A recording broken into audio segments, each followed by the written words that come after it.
સૌપ્રથમ અહીં ઉપસ્થિત મારા વહાલા ગુરુજનો તેમજ વહાલા વિદ્યાર્થી મિત્રોને પાંસળિયા ખુશી તરફથી હેતની ચાસણીમાં ચબોળી મીઠા વંદન। આજે હું તમારા સમક્ષ એક અત્યંત મહત્વપૂર્ણ અને સમયોચિત એવા મારા વિચારો રજૂ કરવા જઈ રહી છું। વિષય છે એઆઈ એટલે કે કૃત્રિમ બુદ્ધિ, મિત્ર કે શત્રુ। મિત્રો, આજે આપણે ટેકનોલોજીના યુગમાં જીવી રહ્યા છીએ કે જ્યાં મોબાઈલ, ઇન્ટરનેટ, રોબોટ અને એઆઈ એ આપણા જીવનનો ખૂબ જ સરળ ભાગ બની ગયા છે।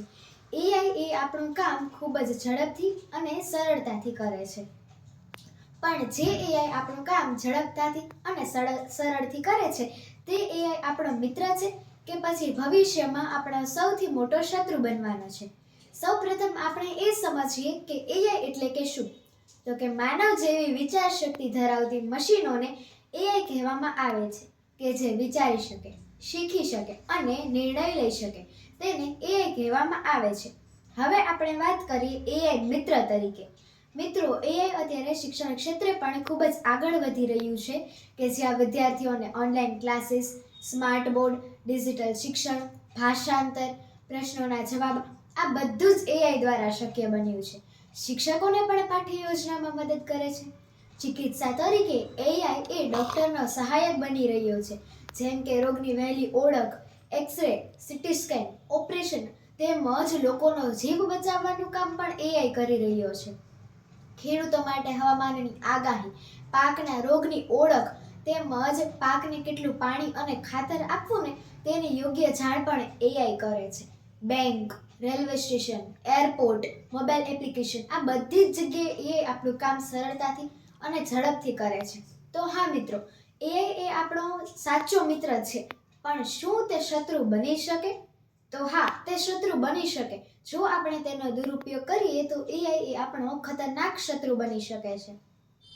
અત્યારે માણસ પોતાની નોકરી ગુમાવવાની ચિંતામાં છે, કારણ કે માણસનું કામ મશીન કરી રહ્યું છે।